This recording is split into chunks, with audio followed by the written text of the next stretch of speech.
Cambodia votes in poll without main opposition. Cambodians are set to vote in an election that will not feature the only serious challenger to the rule of Prime Minister Hun Sen, who has been in power since 1985.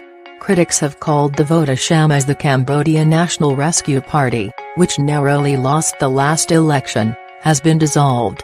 The US and EU are among those who have questioned the credibility of the vote, but the ruling Cambodian People's Party says 19 other parties are standing.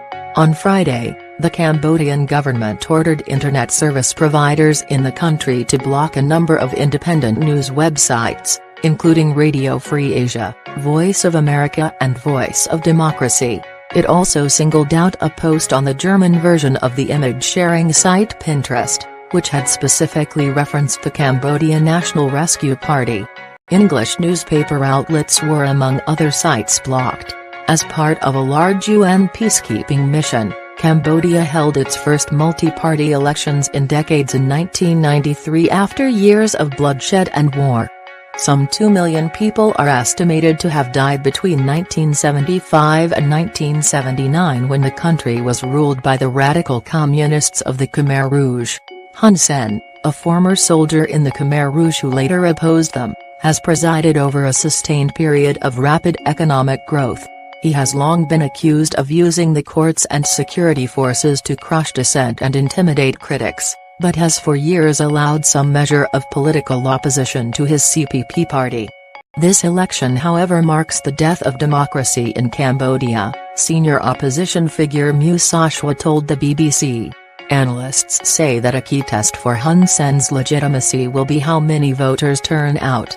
During the campaign, opposition activists calling for a voter boycott have been accused of incitement. Voters dip their finger in indelible ink at polling stations, making it easy for local authorities to see who has voted, and who has not. A voter in the southern province of Kampot told BBC Thai that he would vote just to have ink on his finger. "I'm afraid there could be problems and I will be arrested," the 39-year-old man, who did not want to be named due to fear of retribution, said. In 2013, the Cambodia National Rescue Party, CNRP, led a mass protest movement after rejecting the election results, posing the biggest threat to Hun Sen's rule in more than a decade.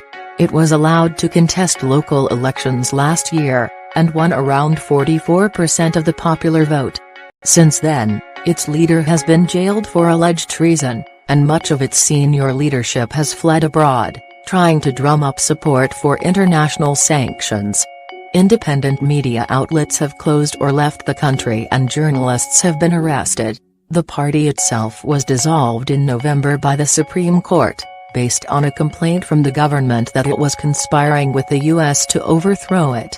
All its elected politicians lost their positions, including 55 seats in the 123-seat National Assembly. On Friday, during the last day of campaigning, Hun Sen told thousands of supporters that his party had eliminated traitors who attempted to topple the government. "If we didn't eliminate them with an iron fist, maybe by now Cambodia would be in a situation of war," he said. The US and the EU, which both lavished aid on Cambodia after its first UN-administered election in 1993, have cut off electoral assistance for this poll. But China, which recently gave more than $130 million in military aid to Cambodia, is sending observers for the first time.